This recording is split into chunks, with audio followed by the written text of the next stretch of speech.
है वो एक युद्ध है पाकिस्तान के खिलाफ, पाकिस्तान की इस्टेब्लिशमेंट और फौज के खिलाफ, पाकिस्तान की लीडरशिप के खिलाफ, और वही उनको बहुत से लोगों के नज़दीक पॉपुलर तरीन कैंडिडेट बना गई इस सारे इलेक्शन के अंदर। मेरे साथ आज का जो पैनल है पाकिस्तान में, उसका तारुफ मैं बाद में कराऊंगा। पहले मैं चाहूँगा कि हम न्यूज़ 24 इंडिया, जिनके ताउन हम और वो दुनिया न्यूज़ और वो कर रहे हैं, हमारे पैनल हैं मुश्तरका, उसके पास जाइए, उनको टॉस ओवर करें और वो अपने पैनलिस्ट का हिंदुस्तान से तारुफ कराएं और वापस आएँ, ताकि पाकिस्तान का जो पैनल है वो भी आपसे मुतारिफ कराऊं, और उसके बाद पाकिस्तान इंडिया के इश्यूज़ पे आज के इस प्रोग्राम में अहम तरीन डिस्कशन की जाए। जी अजीत अंजुम साहब। चलिए, शुक्रिया कामरान साहब, आपने हमारा तारुफ कराया, लेकिन साथ में ये भी कि आपने अपनी तारीफें की, पाकिस्तान की नीतियों की तारीफ की, भारत पर आपने शुरुआत में ही हमले बोले।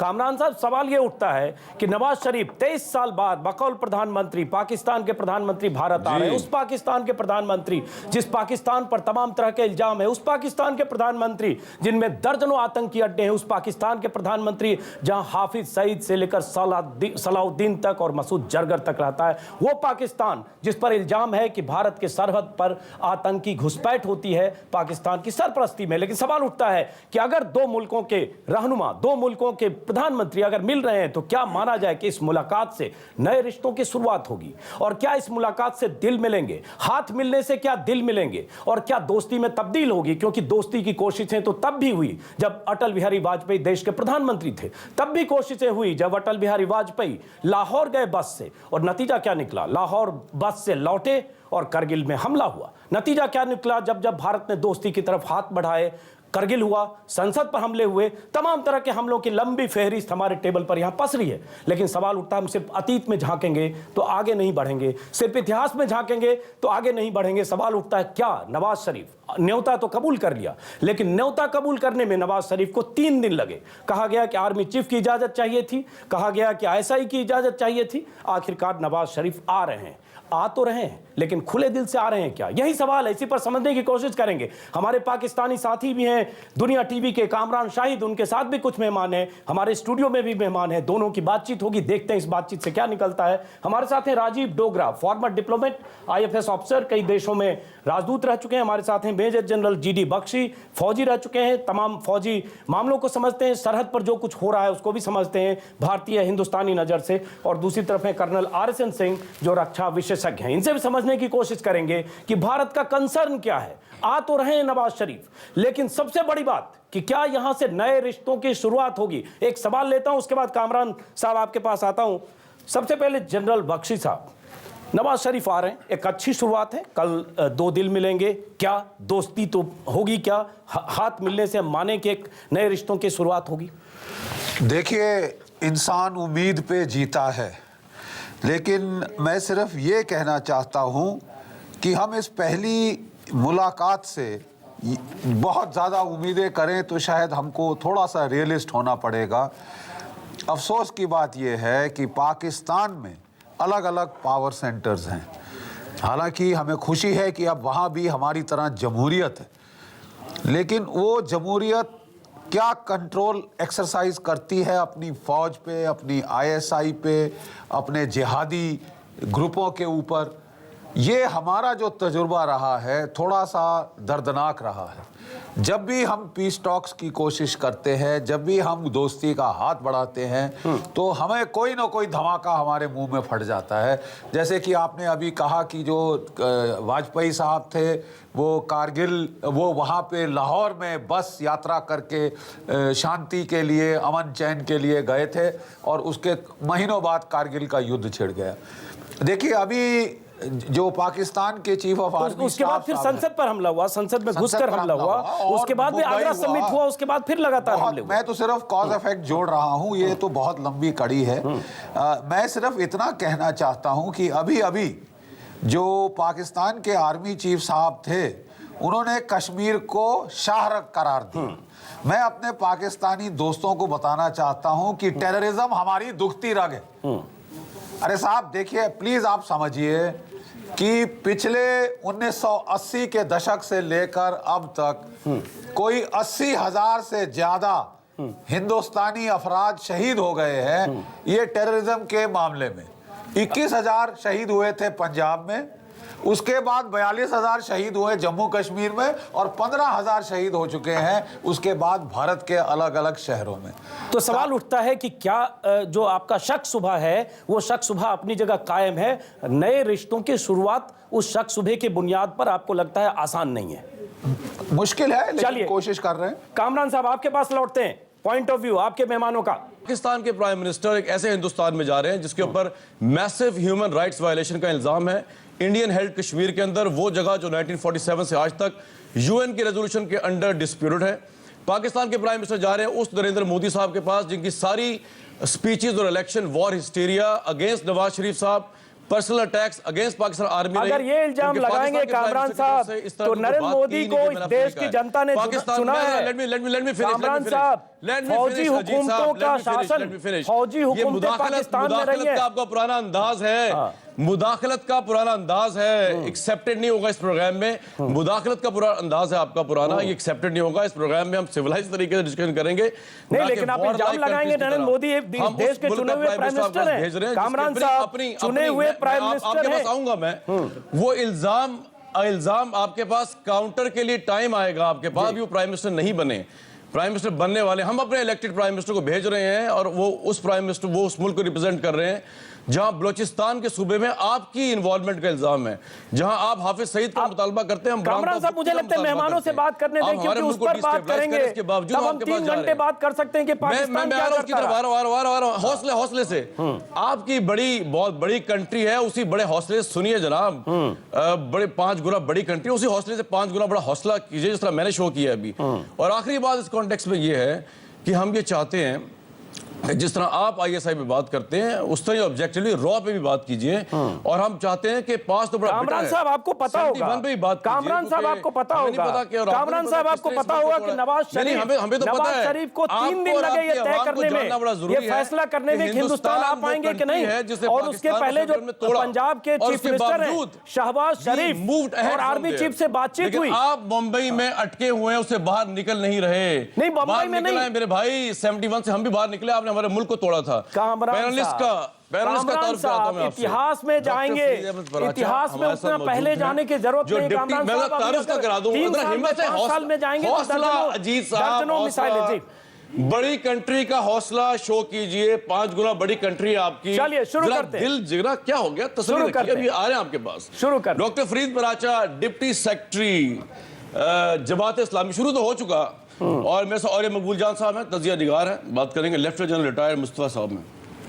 प्राय साहब आपसे शुरू करता हूँ, ये बताइए कि हिंदुस्तान जा रहे हैं पाकिस्तान के प्राइम मिनिस्टर, कश्मीर से लेके वो कौन से ऐसे बकौल इनके मुद्दे हैं या इश्यूज हैं जो टॉप प्रायोरिटी होने चाहिए और जिससे 1 इंच आगे पीछे नहीं होना चाहिए, और जो दोनों मुल्क जिस पे आ भी जाए आपके नजदीक, वो कौन से हो सकते हैं? बिस्मिल्लाह रहमान रहीम। आपने बिल्कुल सही कहा कि अजीत अंजम साहब ने तबले जंग बजाकर आज के इस प्रोग्राम का आगाज़ किया है। जब मुज़ाकरात की बात हो, जब दोनों मुल्कों के अंदर गुफ्तगू की बात हो, तो इस तरह के तबले जंग के साथ बात नहीं होती। अब जहाँ तक इश्यूज़ की बात है तो बहुत ही वादे इशू हैं। पाकिस्तान का अहम तरीन इशू जो है वो कश्मीर है, और कश्मीर के बारे में बिल्कुल वादे बात है कि ये तकसीम बर्रे सगीर के नामुकम्मल एजेंडे की तकमील है। और हर रोज वहाँ के कश्मीरी जहाँ पर 8 लाख फौज रखी हुई है भारत ने, वो ये बताते हैं कि वो भारत को तस्लीम नहीं करते। वो भारत को यौम आज़ादी यौम स्याह के तौर पे मनाते हैं और पाकिस्तान के यौम आज़ादी को मनाते हैं। वहाँ पर 135 दिन साल में हड़तालें रहती हैं। नहीं, ये डिस्कोट कर रहे हैं, ये गलत फैक्ट बयां कर रहे हैं। का तरीका यह है कि आप बात कर लें, मेरी बात का आप जवाब देंगे जब आपकी बारी आएगी, और मैं आपकी बात तहम्मुल से सुनूंगा। आपने हमारे दरियाओं पर 62 डैम बनाए हुए हैं, सिंध-ताश मुआहदे की आपने खुली खिलाफवर्जी की है। फिर इसी तरह से आपकी तरफ से तकरीबकार, आपने शुरू में आतंकवादियों का जिक्र किया, तकरीबकार तो आपने भेजे हुए हैं। जनरल वीके सिंह की आप बात सुन लें, वो ये इतराफ करते हैं कि बलोचिस्तान के अंदर जितनी भी इंसर्जेंसी साहब मुझे लगता है ये अब गलत बयानी कर रहे हैं, बीच में इंटरप्ट करना होगा। आपने कितनी बड़ी नाइंसाफी, कितना वायदा खिलाफी वाजपेयी के साथ किया। वाजपेयी लाहौर गए, बस लेकर गए, और उसके बाद क्या हुआ? आपके प्रधानमंत्री नवाज शरीफ को आपके ही मुल्क के सेना चीफ ने, मुशर्रफ ने क्या किया? नवाज शरीफ को मुल्क छोड़ना पड़ा और करगिल में वार हुई। ये सब इतिहास है सर। असल में साहब रुक जाए अजीज साहब बोले खुल के बोले। नहीं, खुल के ही बोल रहे हैं। बोलने पहले वन साइडेड बोल रहे हैं, खुल के बोले। वन साइडेड बोल रहे हैं सर। मुद्दा ये है कि अगर फिर मैं कह रहा हूँ, शुरुआत में इल्जामों पर आएंगे, बोल रहे हैं कामरान साहब, हमारी बात तो सुने। बिल्कुल सुनेंगे। कौन सा तरीका है कि आप बात ही ना सुने? अजीज साहब तरीका देखना, आप इतने झूठे इल्जाम लगाएंगे तो मुझे बीच में इंटरप्ट करना पड़ेगा। अजीज साहब एक मिनट। अजीज साहब एक सेकंड। अजीज साहब हैं तो आप झूठा साबित अजीज साहब एक मिनट। अजीज साहब एक मिनट। मैं आप साबित करें हाफिज सईद आपके मुल्क में है या नहीं? लेकिन एक चीज हाफिज सईद जो जमात उद दावा का चीफ है, जो एलईटी का चीफ है, लश्कर तैयबा का चीफ है, माफ करें, वो आपके मुल्क में है या नहीं? बरामदा मुफ्ती साहब मिलते कि नहीं मिलते? आप बलोचिस्तान को डिस्टेबलाइज करते हैं कि नहीं करते? मैं आपसे मेरे सवाल का जवाब दीजिए कि आपने मुंबई में आतंकी भेजे या नहीं भेजे? आपने मुंबई में आतंकी भेजे या नहीं भेजे? आपने संसद पर हमले करवाए या नहीं करवाए? आपने लाहौर के बाद करगिल किया या नहीं किया? मैं बताता हूं क्या बख्शी साहब, मुझे लगता है आप लोगों को जवाब देने की जरूरत है। सारी रिपोर्टें लेके आया हूं जो आपकी अपनी है। अजीज साहब मुंबई तो मोहब्बत भेजी है और मोहब्बत लेके आए हैं। आपको मोहब्बत नफरत नजर आती है क्या? कसाब मोहब्बत लेके आया था, मोहब्बत लेके आया था साहब। 10 लोगों के साथ मोहब्बत आपको मुबारक हो। कामरान साहब, कसाब 10 लोगों को मोहब्बत का पैगाम लेकर आया था। यार, आप आपके लोग तो मुल्क नाराज के हो टीवी गए। चैनल ने एक्सपोज किया कसाब को, कामरान साहब ने। स्टिंग ऑपरेशन आपके मुल्क के टीवी चैनल ने किया। इंडिविजुअल एक्ट है अजमल कसाब। इंडिविजुअल एक्ट है। मैं उस पर भी बात करूंगा। और अबू गुलजान साहब, हाफिज सईद का इंडिविजुअल एक्ट है। इंडिविजुअल एक्ट है और हमारा तो कोई ताल्लुक नहीं है। हमारे मुल्क में सलाउद्दीन, हमारे मुल्क में दहशतगर्दी हो रही है एलिजेडली इंडिया की तरफ से। हमारे मुल्क में दहशतगर्दी को पनाह दी जा रही है भारत के खिलाफ। बख्शी साहब, पीएनएस मेहरान के ऊपर हम खुद विक्टिम है टेररिज्म के। माफ कीजिए, मैं कह रहा हूँ, आप कह रहे हैं एलिजिडली, खुद संभाले। आपके तो कसाब साहब का जाहिर सबूत है, वो सब दुनिया ने देखा है, जग जाहिर है साहब। आप तो एलिजिडली कह रहे हैं ना, मैं कह रहा हूं कि कसब जो पकड़ा गया, आपका कसब पकड़ा क्या, कबूल करिए सब दुनिया के सामने। मिनिस्टर का वाजिया सबूत है अलेजिड मैस मर्डर का, नरेंद्र मोदी साहब। ये अब गलत इस पर एतराज है, इस पर एतराज है, बहुत भारी एतराज है। This is horrible and this is unwarranted. Alleged mass murder, आपको कोई एतराज है इस पे? बिल्कुल एतराज है। You have to stop it. You have to stop it. And you have to apologize for this. वो तो फख्र करते हैं इस बात पे। No, Mr. Kamran, थोड़ी देर मेरे को बात करने दीजिए। आप भी जोश में ना आइए और आपके पैनलिस्ट को भी मैं रिक्वेस्ट करूंगा। मेरी रिक्वेस्ट है, मेरी दलील है, आप प्लीज 2 मिनट के लिए मेरे को बात करना। देखिए, अगर इसी अंदाज से जब नवाज शरीफ साहब और मोदी साहब एक दूसरे को मिलेंगे तो कहां पहुंचेंगे भारत और पाकिस्तान? और इसी अंदाज से अगर आपके व्यूअर्स और इधर के व्यूअर्स भी एजिटेटेड होते रहे तो कहां पहुंचेगी यहां दोनों मुल्कों की आवाम? एक नया मोड़ देना चाहते हैं दोनों प्रधानमंत्री, दोनों प्राइम मिनिस्टर्स एक नई दिशा देना चाहते हैं। और ये आपकी भी ड्यूटी है जितनी हमारी ड्यूटी है कि हम इल्ज़ामों की बहस से निकल के अपने दर्शकों को एक दूसरी राह बताएं जहां हम एक दूसरे के कॉमन हो सकते हैं। और अगर आज आप पब्लिक में पूछे, चाहे दिल्ली की सड़क हो या लाहौर की सड़क हो, पब्लिक कुछ और चाहती है। पब्लिक चाहती है डेवलपमेंट। और 2 मिनट में और आपका लूंगा, माफ कीजिएगा। कुछ हमारे बीच में इंफॉर्मेशन गैप बहुत है, चाहे हम हैं एक ही नस्ल, एक ही टाइप के लोग हैं और जब बाहर के मुल्कों में मिलते हैं हम बहुत दोस्त होते हैं, पर कुछ ना कुछ हमारे बीच में इंफॉर्मेशन गैप है, क्योंकि आपने जो इंडिया का जो पॉलिटिकल सिस्टम और पॉलिटिकल गर्मजोशी थी उसको मिस इंटरप्रेट किया। आप ये देखें, मैं आपके लिए नहीं कह रहा कामरान साहब, आप तो बहुत रिस्पेक्टेड जर्नलिस्ट हैं, आपके लिए नहीं मैं कह रहा, मैं जनरल बात कर रहा हूँ, इशारा कर रहा हूँ कि शायद कहीं मिसरिप्रेजेंटेशन होती है हमको पाकिस्तान में को समझने के लिए, और पाकिस्तान के शायद मिसरिप्रेजेंटेशन थोड़ी होती है हमको समझने के लिए। आप ये देखें कि प्राइम मिनिस्टर मोदी साहब ने, प्राइम मिनिस्टर जो कल होने वाले हैं, सबसे पहला काम क्या किया कि सार्क के सब लीडर्स को बुलाया, और सार्क में सबसे जो करीबी है मैं समझता हूं वो हमारा नवाज शरीफ है। पिछले 3 दिन से सारे हिंदुस्तान में नवाज शरीफ साहब के आने की ही जिक्र हो रहा है, तो क्यों ना हम ऐसी शुरुआत करें। और मैं दोबारा आपसे रिक्वेस्ट करूंगा, सभी से रिक्वेस्ट करूंगा, आप ही से नहीं, अपने आप से भी रिक्वेस्ट करूंगा कि हम पॉजिटिव चीज इस प्रोग्राम में करें, तो शायद दोनों दर्शक। राजीव डोगरा जी, राजीव डोगरा साहब डिप्लोमेट है, IFS ऑफिसर रह चुके हैं, ठीक है राजीव डोगरा साहब, एक मिनट, राजीव डोगरा साहब, अजीत साहब, अब मुझे यहां से लेने दीजिए पैनलिस्ट को। जी पॉजिटिव शुरुआत में आपको देखें, आप और ये सब मैं आ रहा हूं आपकी तरफ। एक तो बड़ी जबरदस्त बात की राजीव डोगरा साहब ने, और ये बात सही है कि मैं हिंदुस्तान 3 दफा गया और 3 दफा वापस आया, और वहां की पब्लिक जो है, मैं एग्री करता हूं इस बात को कि वो शायद उस तरह वॉर हिस्टेरिया में नहीं है, वो पाकिस्तान के साथ पीस चाहते हैं।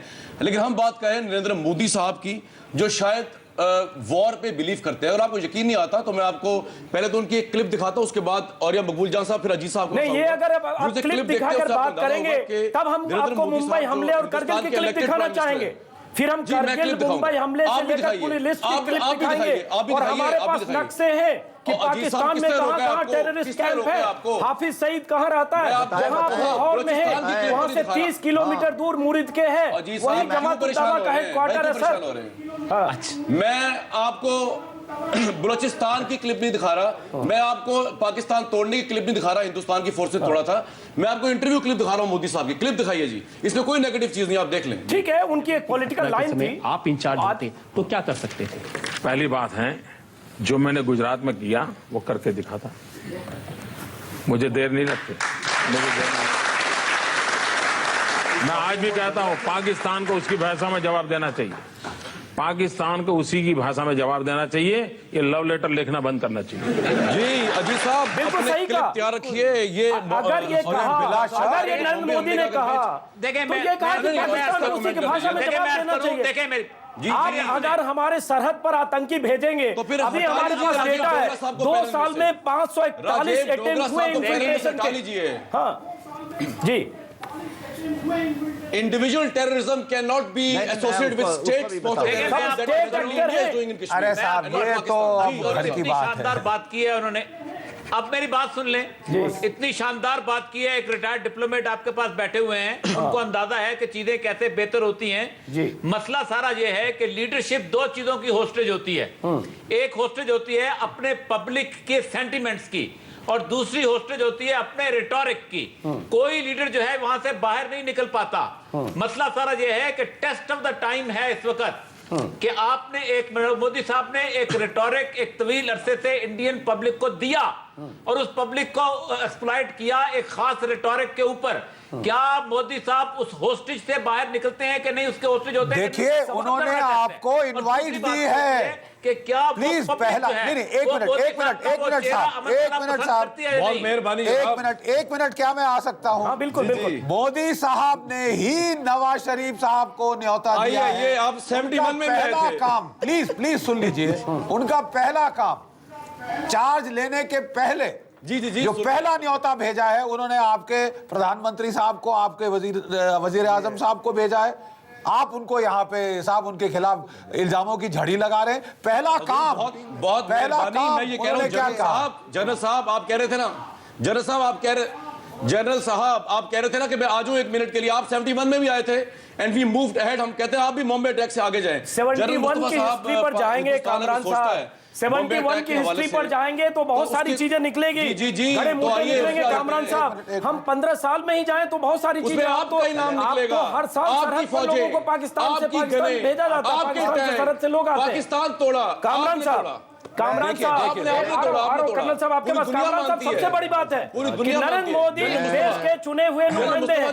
284 सीटों पर उनको पार्टी ने, उनकी पार्टी को जीत हासिल हुई। कामरान साहब, उन्हें किसी आर्मी चीफ से इजाजत नहीं लेनी पड़ी नवाज शरीफ को बुलाने के लिए, लेकिन आपके नवाज शरीफ आपके प्राइम मिनिस्टर को आने से पहले इजाजत लेनी पड़ी आर्मी चीफ की। और शहबाज शरीफ जो आपके पंजाब के चीफ मिनिस्टर है वो मिलने गए आर्मी चीफ से। यहाँ लोकतंत्र है सर। पूछ के इजाजत ली है और आपसे पूछ के इजाजत दी है। जनरल साहब करेंगे।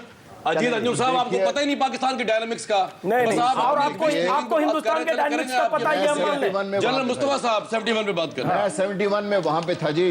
हमें ये पता है कि आप 71 में इधर आए थे, आपने इस मुल्क को तोड़ा, हमें ये पता है। उसके बावजूद हमने आपको 60 साल से तोड़ने की कोशिश कर रहे हैं। बोलने को तैयार नहीं। आप तो 60 साल, मुझे लगता है ये इसके लिए फौजी लोग ज्यादा बता मेरे भाई नहीं, हमारे और बड़े काम जवाब दीजिएगा। और बड़े काम है करने के लिए। देखिए, पाकिस्तान की फौज के पास और बड़े काम है करने के लिए। आपकी तरफ तो हमारा इंटरेस्ट करगिल करने के लिए है आपके पास करगिल करने के लिए है आपके पास, जवानों का सर काटने के लिए बॉर्डर एक्शन टीम है। कारगिल पे करते हैं, डिबेट करते हैं। कारगिल पे डिबेट करते हैं। अजीत साहब, क्या हो गया? बात तो सुने आप। बड़ी कंट्री हैं आप। मार्च 71 में मेरा पहला मुकाबला जो हुआ था वो इंडियन फोर्सेस का हुआ था, जिस फोर्सेस 7 मिनट के मुकाबले पर। जहां तक बॉम्बे का ताल्लुक है, Ajmal Kasab was a man who never was. ये पहली दफा नहीं हो रहा ये तारीख की हिस्ट्री में। जितनी भी इंटेलिजेंस एजेंसीज हैं वो इस किस्म के ऑपरेशन करती हैं। बॉम्बे का 1 घंटे तक तो आपको यह पता नहीं चला था कि बॉम्बे में कितने मुकामात पर यह दहशतगर्दी हो रही है। इसलिए कि आपने फुल प्रूफ प्लानिंग की थी ना, ये बता दिया इसलिए था कि पाकिस्तान में जो स्टेट एक्टर्स थे उन्होंने फुल यहाँ से आए वहां से प्लानिंग की थी। इसमें तो कोई शक नहीं है कि ये एक मास्टरमाइंडेड जो ऑपरेशन था, बिल्कुल ये इंडियंस का अपना किया हुआ था। इल्जाम हमने डाला गया सारे। वार्निंग दिया आपको। आप इतनी बड़ी कंट्री, आपको कौन वार्निंग दे सकता है? जवाब दीजिए। आप मुझे ये बताइए जी कि अगर ये दोस्ती की सारी बातें हैं तो मेरी चंद एक हकायक है वो सुन लीजिए आप फिर। जी, इंडिया ने अपना डिफेंस बजट 2.24 ट्रिलियन रुपीस कर दिया है। अब कहाँ जा रहे हैं आप? इंडिया के बजट पर जा रहे हैं। मोदी साहब ने अपने जो पॉलिसी चेंज डिसीजंस जो उन्होंने अनाउंस किए हैं उसमें उन्होंने कहा है कि जो कश्मीर का स्पेशल स्टेटस है वो हम खत्म कर देंगे। ये पाकिस्तान के फेवर में है। सर एक चीज बताइए कि क्या सकारात्मक पाकिस्तान की पूरी फौज से ज्यादा फौज कश्मीर बैठी हुई है, मुदाखलत के बगैर सुन भी लिया करें पाकिस्तान की राय। जी जरूर सुनेंगे। कभी मैंने आपके पैनलिस्ट के पीछे बोला नहीं, को कंप्लीट तो करने देना। चलिए बोलिए। उसके बाद आपकी बात सुनेंगे ना। बोलिए। जी जनरल साहब कंप्लीट करें जल्दी से। जी तो मैं जो आपसे ये कर रहा हूँ कि जो मैं हकायक कह रहा हूँ ये पाकिस्तान ने नहीं बना के दिए हुए, ये आपके अपने हकायक हैं। क्या ये पाकिस्तान के लिए हैं?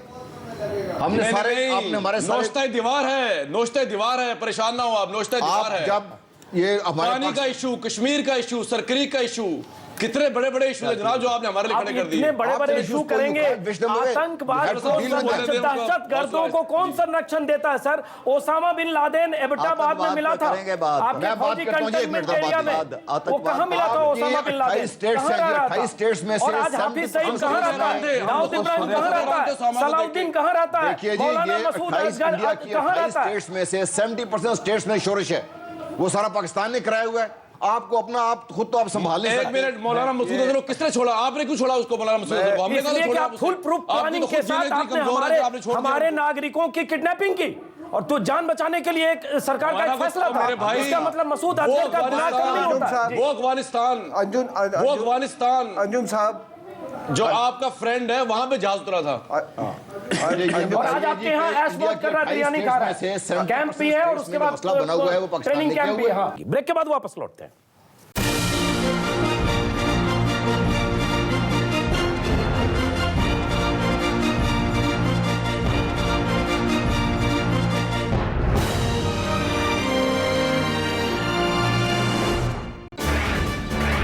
अभी बिहार में हुआ, नीतीश कुमार जी और लालू जी सब एक साथ आए, उसको रामविलास पासवान क्या देखते हैं, कैसे देखते हैं? कुछ नहीं, ये तो डर के मारे जैसे बाढ़ का समय आता है और बाढ़ के पानी को देख करके उनकी भी सुन ले, फिर वो कहेंगे उनकी सुने। बोले जनाब। अंजुम साहब आप 1 मिनट के लिए हिंदुस्तान की बात छोड़ दो। हामिद करजाई साहब आ रहे हैं, उनसे थोड़ा पूछ लो कि वहां दहशतगर्दी कौन कर रहा है। अभी वहां के एक फॉर्मर नेशनल सिक्योरिटी के डायरेक्टर साले साहब का मैं इंटरव्यू सुन रहा था।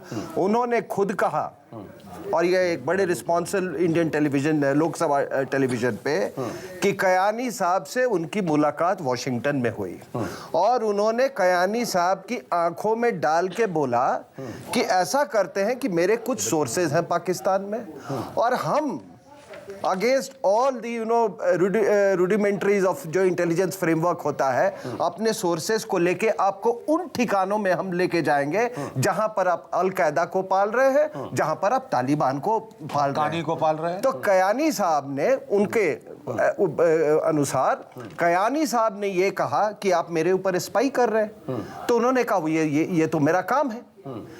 देखिए ये खतर और ये सब ये छोड़ दीजिए, थोड़ा आगे की बात आगे देखिए अभी क्या हुआ है कि मोदी साहब ने एक मिनट अरे सुन लो भाई, सुन लो और सुन लो यार, सुन लो मेरी बात सुन लो जी सुन ले यार उनकी सुन लीजिए और एंकर पैनलिस्ट मत बन जाइए, आप एंकर हैं, आप कोऑर्डिनेट कीजिए, आप क्यों पैनलिस्ट बन गए? औरिया मकबूल जान साहब एंकर नहीं है और मेरे भाई आपको यही नहीं पता कि औरिया मकबूल जान साहब नहीं वो आपकी बात कर रहा हूँ, मैं कह रहा हूँ कि वही है आंखों से जरा थोड़ी सी उठा के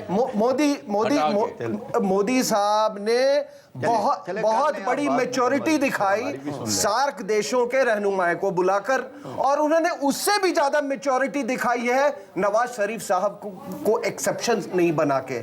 और ये बात करें, मैं अभी आप बोलो कि उनके आने के पहले क्या वहां का जो डिस्पेंसेशन वो था वो दो फाड़ में नहीं था?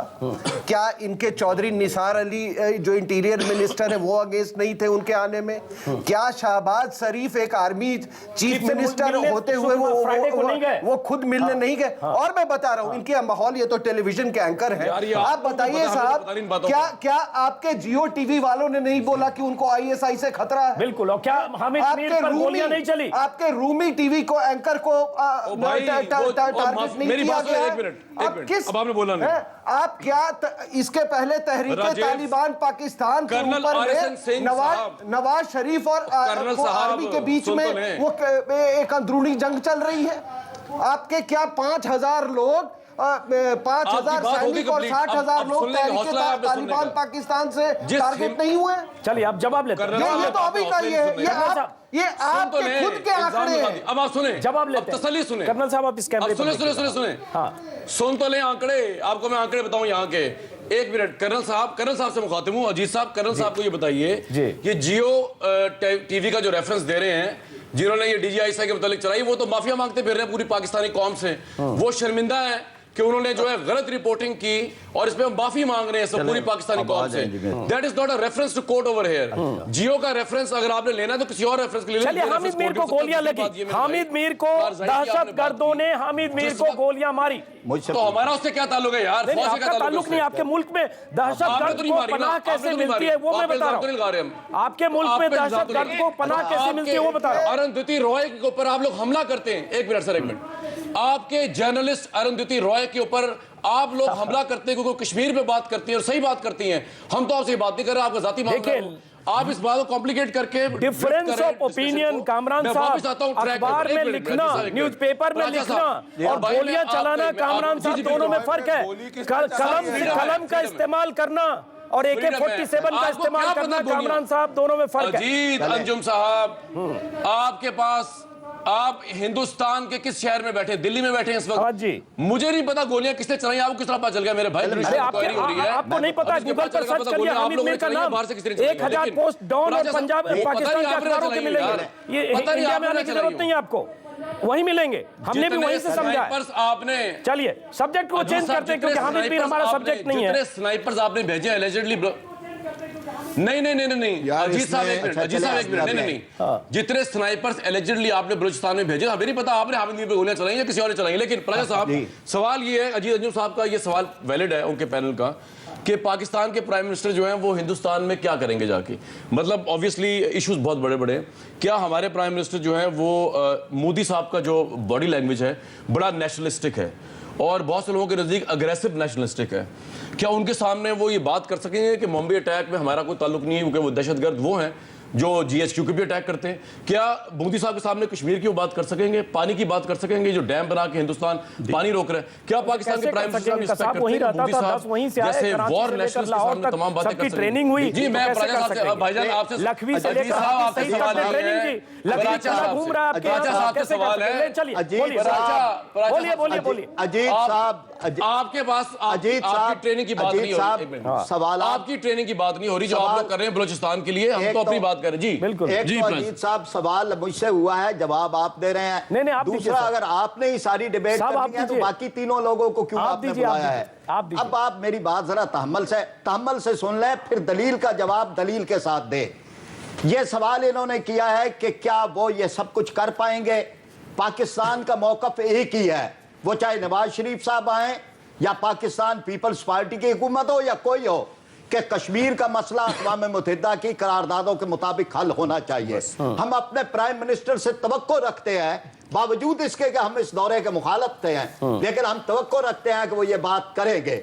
हम ये समझते हैं कि जो यहाँ पर तकरीबकारी हो रही है, और अभी जो है वो कर्नल साहब ने करजई का नाम लिया तो बिल्कुल ठीक लिया है कि 12 वहां पर सेंटर बने हुए हैं, भारत के ट्रेनिंग सेंटर, जहां भारत ट्रेनिंग दे रहा है आतंकवादियों को, दहशतगर्दों को, और पाकिस्तान में जो कुछ हो रहा है ये वहां से आ रहा है। अच्छा। और जो कुछ असला यहां पकड़ा गया भारत का, यहां पर वो लोग गिरफ्तार हुए, और जो कुछ ये हदफ है ये किसके हो सकते हैं? श्रीलंकन टीम पे तो इसका चीनी मतलब आप इंजीनियर कह रहे हमला हैं करना, पाकिस्तान के GHQ पे हमला करना। साहब, फिर इसका इसी मतलब- आप सुन लें, बख्शी साहब, आपका हाँ। तहम्मुल जरा। फिर इसी तरह से हमारे उन मुझे प्यारों लगता है को जवाब तबाह देना करना, चाहिए आपको। जी, जिन प्यारों से भारत को खतरा है। फिर मैं आपसे ये बात अर्ज करता हूं कि आपके वानी साहब जो अंडर सेक्रेटरी हैं, उनका सुप्रीम कोर्ट में सतीश कुमार साहब के हवाले से जो बयान है, जो रिकॉर्ड पे है, वो क्या बात बता रहा है कि ये पोटा और यापा का के लिए ये सारा ड्रामा जो है अब कहां से कहां जा रहे हैं साहब? आप कहां से कहां जा रहे हैं? ये सब्जेक्ट है नहीं। भाईजान मैं जरा थोड़ा जवाब दे दूं इसका। भाई साहब, मेरे पास भाई साहब, मैं थोड़ा भाई रिसर्च है, पूरी ऐसे रिसर्च है, बहुत कुछ है। रिसर्च है, ऐसे तो पूरा ऐसे तो मेरे पास भी बहुत बॉम्बे अटैक में है, रिसर्च है। ऐसे बहुत कुछ है। आपके यहाँ कहाँ कहाँ पनाहगाह है, आतंकियों के अड्डे हैं, दिखाई नहीं पूरी पाए। लिस्ट है। अब आप सुन और तो कितने लें। आतंकी भाई खुले साहब, आप नहीं दिखाया अभी तक। और कामरान साहब जहाँ आप हैं, वहाँ से 30 किलोमीटर दूर जाइए, जमात-उद दावा का हेडक्वार्टर है मुरिद के में, आपको दूर जाने की जरूरत नहीं है।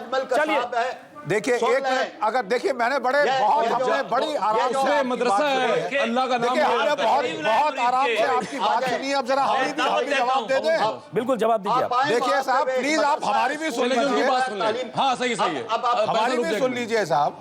देखिए साहब, भाई सुनाइए, आप ही की सुन रहे हैं 47 से, मुल्क टूट गया हमारा। धन्यवाद, बहुत बहुत शुक्रिया। अच्छा साहब, देखिए ऐसा है कि अगर आप सांप पालेंगे अपने घर में, उन्हें दूध पिलाएंगे, और अगर वो आपको काटना शुरू करें, आप हमें क्यों इल्जाम दे रहे हैं? आप कह रहे हैं आपकी GHQ पे आतंकवादियों के हमले हुए। दूध आपकी तरफ से आ रहा है। अरे यार भैया, देखिए मैंने उनको बिल्कुल डिस्टर्ब नहीं किया। दूध आपकी तरफ से आ रहा है। मैंने बिल्कुल डिस्टर्ब नहीं किया। ठीक है। उनकी बात सुनिए। मैं क्या बोल लूं, उसके बाद आपकी दलील सुन लेंगे। सुन ले, दूध भी आपका है।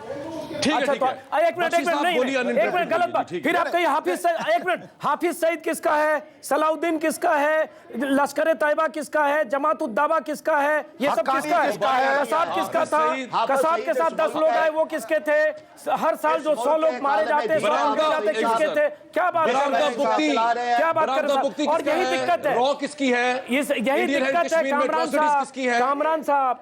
हम अगर शुरुआत इसी तरह से करेंगे तो कहीं नहीं जाएंगे। दूध किसकी तरफ से जा रहा है? जहर कौन दे रहा है इस मुल्क को? जहर सरहद से आपकी तरफ से आ रहा मैं तो है। ये समझा रहा हूं से किसने भेजा? नेशनलाइज कीजिए, इससे रियलाइज बड़ा कीजिए, कश्मीर को रिजॉल्व कीजिए, पीठ ह्यूमन में राइट्स छुरा की वायलेशन भोगना मत हो नहीं कीजिए। सकता कि नवाज लाखों शरीफ लोगों की मिलते वायलेशन कर वाजपेयी रहे हैं आप, से, इंडिविजुअल्स देवानंद के जैसे मुकाबले लोग में। जाते हैं साथ में, और उसके बाद वाजपेयी फरवरी में लौट के आते हैं, मई जून में करगिल होता है साहब। देखिए एक मिनट आप प्लीज सोचिए कि बाकी दुनिया कैसे देखती आपने है। 48 में कश्मीर किया, नहीं 48 में कश्मीर किया साहब, तो 48 में कबायली किसने तोड़ भेजे? दिया, बांग्लादेश बना दिया। और उनका यूएन जवाब की दीजिए, कबायली रेजोल्यूशन किसने क्या भेजा? थी? नहीं, एक मिनट, कश्मीर की बात आपने रेज करी। एक मिनट कश्मीर हमारा राइट है। देखिए, कश्मीर की पाकिस्तान का बात राइट आपने है, खड़ी आपको यही नहीं पता अभी तक। यूएन जाइए, नेहरू साहब की रेजोल्यूशन आप स्पीच पहले सुनिए। खुद पढ़ लीजिए यार जनरल साहब, आपको नेहरू साहब खाली की करना स्पीच चाहिए सुनिए। था, अभी तक खाली किया आप आपने। पढ़िए प्लेबिसिट प्लेबिस्सिट होगा जबकि आपकी फौजें खाली करनी थी। ये तो यूएन रेजोल्यूशन थी। नहीं, यूएन रेजोल्यूशन क्या थी आप प्लीज बता दीजिए। आप लोग खाली करेंगे, आपने खाली किया। आप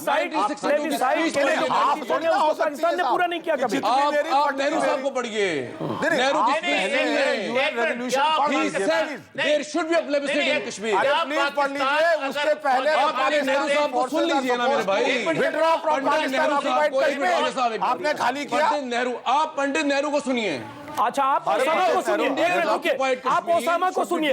आपने ओसामा को बना किसने दिया? एक मिनट कामरान साहब, या तो आप नेशनल चैनल पर मानिए कि पाकिस्तान इंटेलिजेंस एजेंसी फेल थी, पाकिस्तान आर्मी इतनी फेल थी कि एबटाबाद में आर्मी हेडक्वार्टर के पास या आर्मी कंटोनमेंट के पास ओसामा बिन लादेन रह रहा था, जिसको अमेरिका जिसकी आपको मदद मिलती है लाखों करोड़ डॉलर, अमेरिका ने उसको ओसामा को। उससे कम फेल थी अजीज अंजुम साहब, आप ही पूछिए। हमारी इंटेलिजेंस एजेंसी आपसे कम फेल थी। जमायते इस्लामी के जो बॉम्बे में राइट्स हुए, जो गुजरात में नरेंद्र मोदी के अंडर मुसलमान मरे, आपके जो मुल्क में जो माइनॉरिटीज है वो कितनी रह गई है? नहीं, क्या कितनी थी आजादी के वक्त और आज कितनी है? आप हमें सिखा रहे हैं माइनॉरिटी को देखना।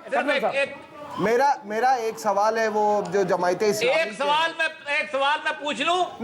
एक सवाल मैं पूछ लेता हूं, क्या पाकिस्तान अगर अपनी फोर्सेस विड्रॉ कर लेता है तो आप इंटरनेशनल जमानत देते हैं कि हम यहाँ प्लेबिसाइट कराएंगे? हमारी वहाँ पे 20 इलेक्शन हो चुकी है अभी तक। आप हमें जमहूरियत मत सिखाइए। कश्मीर में चुनी हुई सरकार है, पीओके की तरह कश्मीर में आतंकियों की फैक्ट्री नहीं है। आपने कश्मीर पीओके को आतंकियों की फैक्ट्री बना दी है, जहां दर्जनों आतंक के अड्डे चलते हैं, ट्रेनिंग कैंप चलते हैं, वहां आतंकी तैयार होते हैं 10 साल के लड़के। और कश्मीर में चुनी हुई सरकार है, फारूक अब्दुल्ला से लेकर मुफ्ती तक। कश्मीर में जनता वोट करती है सर। इलेक्शन हुई है, फॉरेन ऑब्जर्वर आए हैं। साउथ अफ्रीका में भी थी। आप अपनी इलेक्शन पहले ठीक कर लीजिए। साउथ अफ्रीका में भी थी। एक मिनट, पपेट को आप इलेक्टेड कहते हैं। अरे साहब देखिए, ऐसा है। एक मिनट, अगर पपेट नहीं माफ करिए, अगर आप पपेट कर रहे हैं तो आप ये बताइए, करगिल हुआ, नवाज शरीफ को दर बदर किया, शहर बदर किया, देश बदर किया, तो पपेट कौन था? बताइए फिर। क्या आर्मी हुकूमत के सामने आपकी चुनी हुई सरकारें पपेट होती है? एक मिनट, अब जवाब इस देश में 67 साल में कभी आपने सुना है कि किसी आर्मी चीफ ने किसी चुने हुए नुमाइंदे के खिलाफ, प्रधानमंत्री के खिलाफ, डिफेंस मिनिस्टर के खिलाफ बगावत की? बगावत आपके मुल्कों में हुए जनाब। आप जरा हिस्ट्री पढ़िए अपने मुल्क की और पढ़िए भुट्टो के साथ क्या हुआ। बेनजीर भुट्टो की बायोग्राफी पढ़िए। एक मिनट, आपके मुल्क की 2 किरदारों के नाम बता रहा हूं।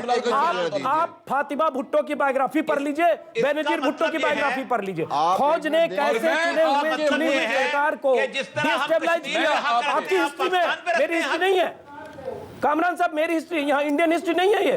तो पपेट नहीं कर सकते आप चुनी हुई सरकार को, उमर अब्दुल्ला सरकार को। अजीत साहब एक मिनट, अजीत साहब अब जरा हिम्मत से सुन लीजिए ना। आप नहीं कह सकते, आपकी बात सुनी हमने ना, लेकिन पपेट पर इतराज है, पपेट सब वापस लीजिए। कश्मीर के अंदर आपने वापस लीजिए आप, क्योंकि अगर आप पपेट कहेंगे तो आपके यहाँ चुनी हुई सरकारों को आर्मी ने घुसकर मुसलमानों का जुल्फिकार अली भुट्टो के घर में घुसकर कब्जा किया, जुल्फिकार अली भुट्टो को जेल भेजा, फांसी दी। नरेंद्र मोदी ने मुसलमानों के घर में आप इस पर आप जवाब क्यों नहीं दे रहे? मारा, बॉम्बे के अंदर मुसलमानों के घर जलाए गए, बाबरी मस्जिद को ढाया गया, मुसलमानों का आपने क्या हाल जलाया गया और शियाओं का क्या हाल कर रहे हैं? मरते हैं। अहमदियों और शियाओं के साथ आप क्या सलूक कर रहे हैं? देखिए, उन्होंने हमें ताना दिया है कि नहीं। देखिए, ये सवाल में सब खुश है, लेकिन आप लोगों ने जो मुसलमानों के साथ किया उससे क्या अहमदिया मुसलमान है या नहीं? मेरा 2-3 बुनियादी सवाल है। जनरल साहब बहुत पढ़े लिखे आदमी हैं। जनरल साहब मेरी बात सुन लीजिए। आपका मामला नहीं है जनरल साहब, आपका मामला नहीं है कि आपको मैं अगर डिस्कस करना शुरू करूं, जनरल साहब आप हमारे मुसलमानों का क्यों बोल रहे हैं? कौन है ब्राह्मण अछूत में शादी क्यों हो सकती? You stand for equality of all, but you do not believe, you believe in the caste system. General साहब, अरे आप तो सिर्फ आतंक में बिलीव करते हैं। आप तो सिर्फ फौजी हुकूमत बात कर लेते हैं। फौजी हुकूमत करती है कामरान साहब। मुझे लगता है क्या नवाज शरीफ ये डिस्कस करने आ रहे हैं? मुझे लगता है हम किसी मुद्दे पर वापस लौटते हैं। बॉम्बे की सड़कों में शादियां नहीं हो रही, मुद्दे पर वापस लौटते हैं। फैक्ट्स तो ठीक रखें। रोज रेप होता है बॉम्बे में, दिल्ली is the capital. जी जी, अब आप जब ब्रेक ले, जो साहब, चाहे मुद्दे पर वापस लौटते हैं, थोड़ी ब्रेक, पॉजिटिव आपको बात ब्रेक ही करते लेनी चाहिए, बिल्कुल ठीक है। थोड़ी पॉजिटिव बात करते जी, जी, हैं, लीजिए। थोड़ी पॉजिटिव बात करते हैं। जी डोगरा जी साहब जी, बहुत देर से इसमें शामिल नहीं कर हुए। रहे, आप भी थोड़ी ब्रेक से वापसी पॉजिटिव कर लें। चलिए, ब्रेक का वक्त है, ब्रेक के बाद वापस लौटते हैं। काफी हीटेड डिबेट है। ऐसे ही जब हिंदुस्तान पाकिस्तान के लोग टेलीविजन पर बहस करते हैं, कुछ फौजी अफसर, कुछ ब्यूरोक्रेट, कुछ टेक्नोक्रेट, कुछ डिप्लोमेट, तो बहस ऐसी होती है। लेकिन उम्मीद है कि जब मोदी और नवाज शरीफ की मुलाकात होगी तो उस मुलाकात से रिश्तों पर जमी बर्फ पिघलेगी। ब्रेक के बाद वापस लौटते हैं।